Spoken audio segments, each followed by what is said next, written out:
What role can the media play in peace processes? Media always has an important role to play. It can play a constructive role, it can play a destructive, negative role. But the way Nepali media played its role during the time of conflict is interesting and important, I think.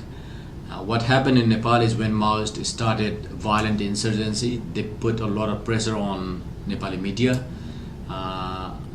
Maybe a dozen of journalists were killed out in the field, but mainstream media really never gave in to their violent tactics, never agreed to subscribe the violent method of change.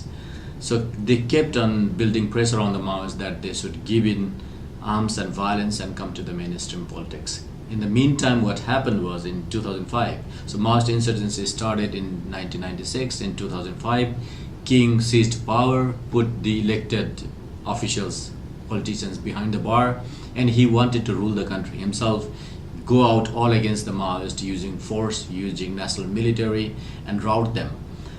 And that was very interesting time, a time of state repression against the media. In our own office at the time, about 40 military men in combat dress and with armed came, and they used to see everything we wrote.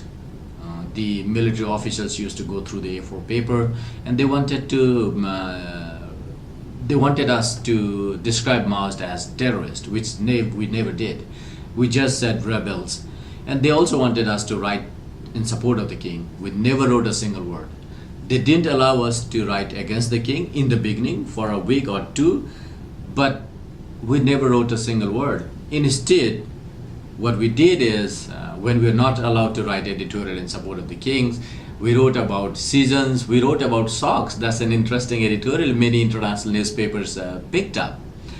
But in the meantime, we continued to maintain a line that the kings should concede power back to the people. Kings should give power back to the elected political parties.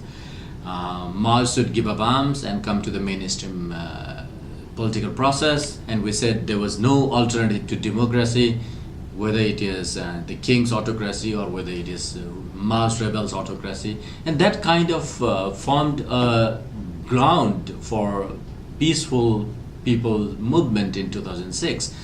Millions of people came down to the streets in Kathmandu and they forced king to concede power. What it also did is it forced the Maoists to give up violence, give up arms, and come to the mainstream politics. In 2007, comprehensive peace agreement was signed. In 2008, Constituent Assembly election happened, and now Maoists are in the mainstream politics. There are problems of transition, but by and large, peace has held. There is no relapse back to violence.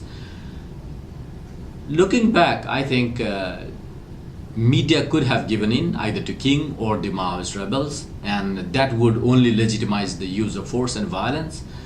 But Nepali media, mainstream media mainly, did not give in, and even under intense pressure and under intense repression, it maintained a line for peace. It continued to argue for peace, and that has made a change.